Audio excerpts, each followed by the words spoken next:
అధ్యక్ష ఆయన ఏమైనా స్వాతంత్రోద్యమం చేసి జైలుకు పోయింది అధ్యక్ష?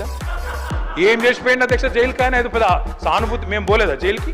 వరంగల్ జైలుకి నేను కూడా పోయిన తెలంగాణ ఉద్యమంలో. ఎస్ ఉన్నాం, అక్కడ బరాబర్ ఉన్నాం.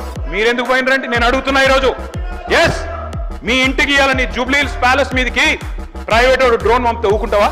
అక్కడ నీ బిడ్డనో నీ వైఫో ఉంటే వాళ్ళని ఇష్టం ఉన్నట్టు ఫోటోలు తీస్తే ఊకుంటావా? ఎవరి ఇళ్లలో పడతా వాళ్ళ ఇళ్ళ దొరబడతా, నా ఇష్టం ఉన్నట్టు చేస్తా, అరాచకం చేస్తా అంటే ఊకుంటారా అధ్యక్ష?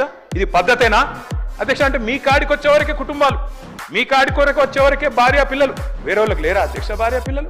మీరు ఆనాడు ఇష్టం ఉన్నట్టు మాట్లాడినప్పుడు, లేని రంకులు అంటగట్టినప్పుడు, ఇష్టం ఉన్న సంబంధాలు మాట్లాడినప్పుడు ఆ రోజు లేవా నీతులు? చివరికి మా ఇంట్లో పిల్లల్ని కూడా తిట్టింది మీరు కాదా? ఆనాడు మా ఇంట్లో చిన్న చిన్న పిల్లల్ని పట్టుకొని, మైనర్ పిల్లల్ని పట్టుకొని బూతులు మాట్లాడింది మీరు కాదా? మీరేదో పెద్ద సానుభూతి కోసం మాట్లాడితే ఏం పని చేసిపోయినా మీరు జైలు. అయినా నేను అడుగుతున్నా ముఖ్యమంత్రి గారు, నేను అడుగుతున్నా అధ్యక్ష, జైలుకి ఎవరు పంపుతారు అధ్యక్ష? ప్రభుత్వాలు పంపుతాయా? కోర్టులు పంపుతాయి. కోర్టులో మీరు ఛాలెంజ్ చేసినారు, నన్ను రిమాండ్కి పంపొద్దు అని మీ లాయర్లు అడిగినారు. కోర్టు కాదు మీరు జైలుకే పోవాలని చెప్పింది. మేమేం చేస్తాం దానికి? రిమాండ్కు పంపేది మేం కాదు సార్, మీరు కాదు. ముఖ్యమంత్రి గారు హుంకరిస్తున్నారు. నేను అనుకుంటే అక్కడ ఎవరు మిగిలరు.